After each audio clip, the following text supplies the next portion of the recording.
everyone. Welcome back to our remote version of Open.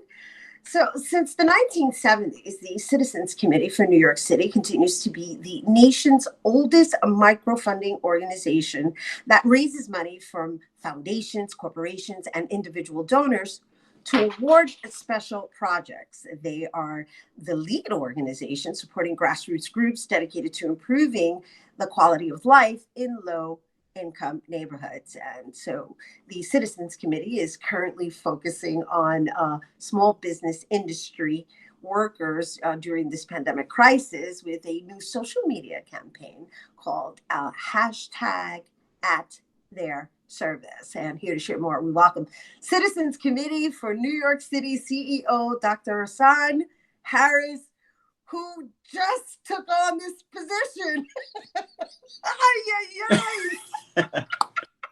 Thank you for being here. And let's just share with everyone the joke.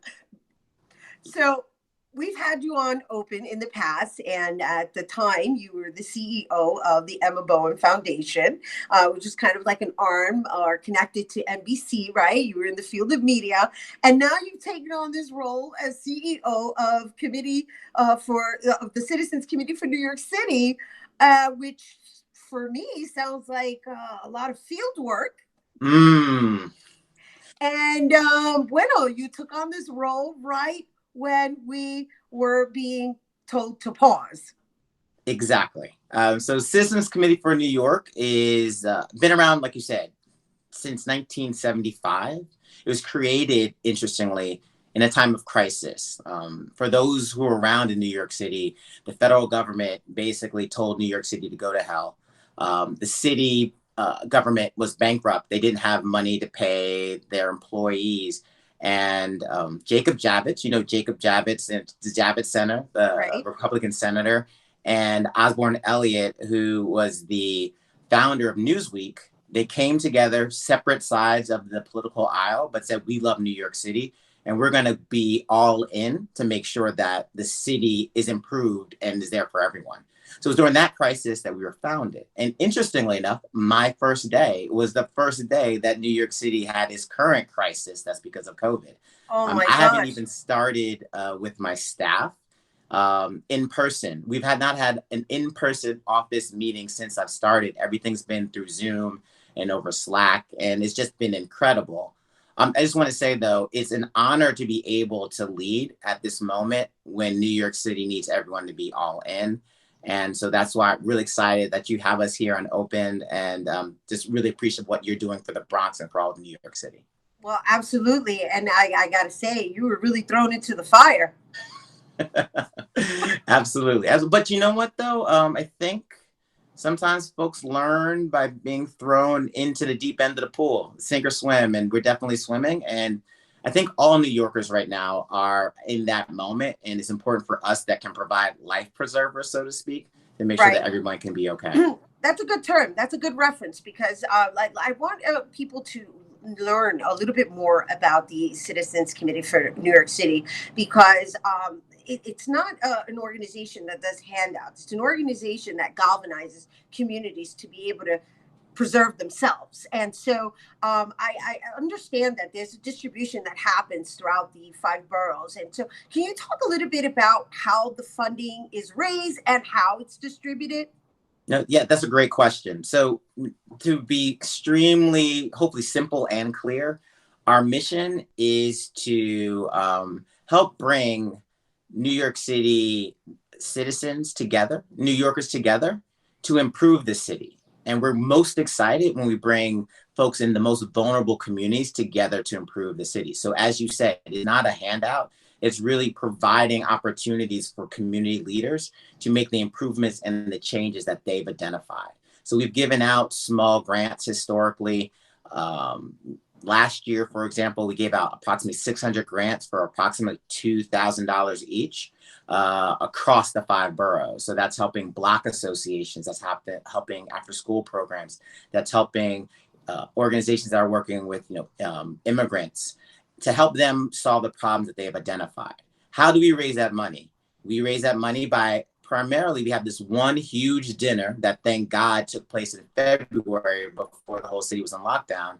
And this year's dinner raised approximately $1.5 million that goes into our coffers to help us give that money out across the city. What we've done in the past, we've given a lot of grants that help out all those projects that I've said before, community gardens, after school programs, and the sort.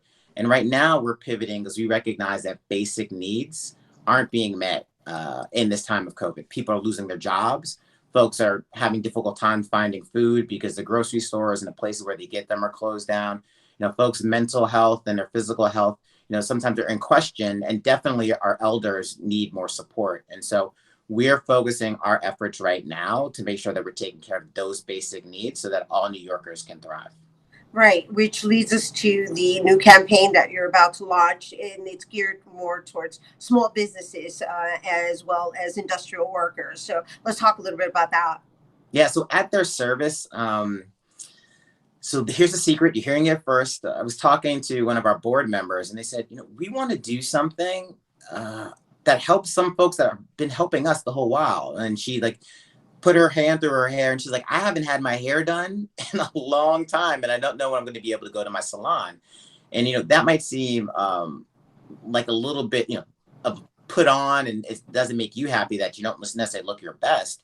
But imagine the person that owns a salon, or the barbers, or the folks that are dry cleaning clothes because we're not going out to work the same way. People who are your trainers at gyms. Those are folks that are at your service on a regular basis, helping you look good. And we wanted to make sure that we collected funds that help small businesses and employees that work in some of these hourly wage jobs to make sure we can be at their service. So we're starting this hashtag at their service.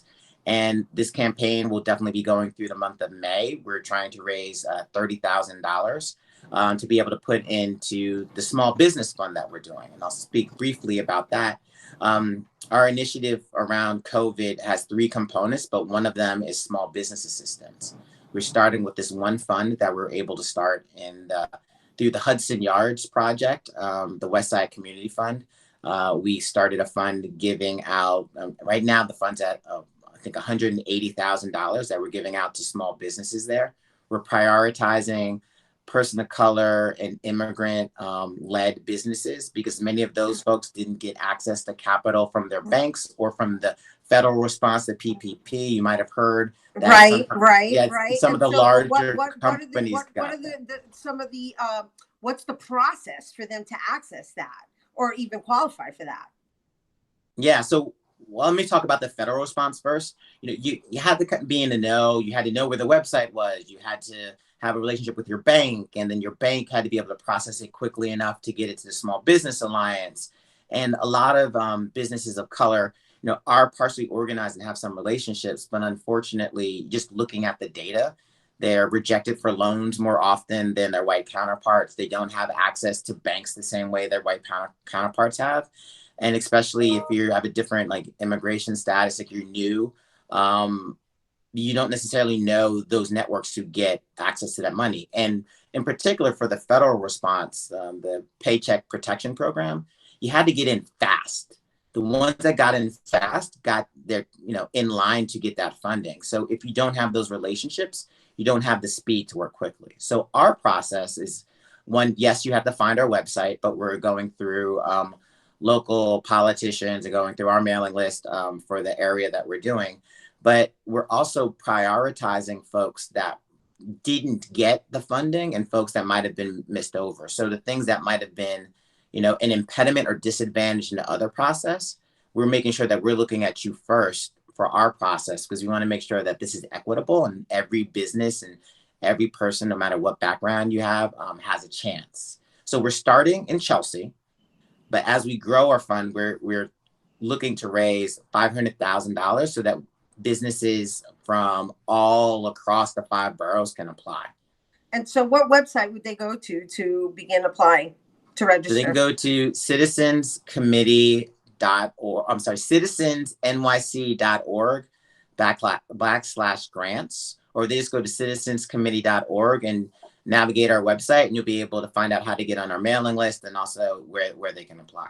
Well, I do thank you for sharing this knowledge for those who are in need, and also for making it fun.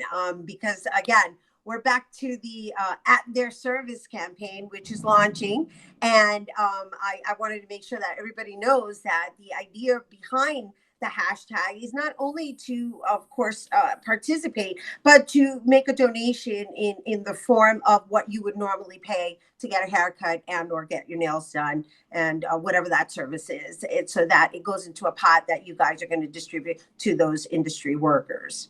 Absolutely. And we're just really, happy to be at service to people who are a service to us. And thank you, La Reina, for helping us to get the word out to the community, because a lot of folks from our community work in those industries. And so if we support them, then we're supporting their families and the community writ large. And that's what we want to do. Beautiful, beautiful. We're all in this together. Thank you so much, Doctor. Gracias, muchísimas gracias. Muy amable. De nada, de nada, de nada, de nada, de nada. Awesome. Oh, gosh. So once again, you guys, to participate in the hashtag At Their Service campaign for small business industry workers, you can post your gray hairs, your DIY,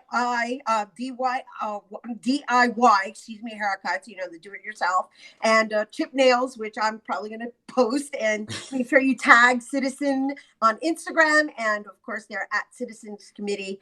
That's on Instagram, and hashtag At Their Service. Okay, we have to take a quick break, but when we return, we'll discuss the COVID-19, more on the COVID-19, I should say, and the effects it's having on the environment. Don't go anywhere.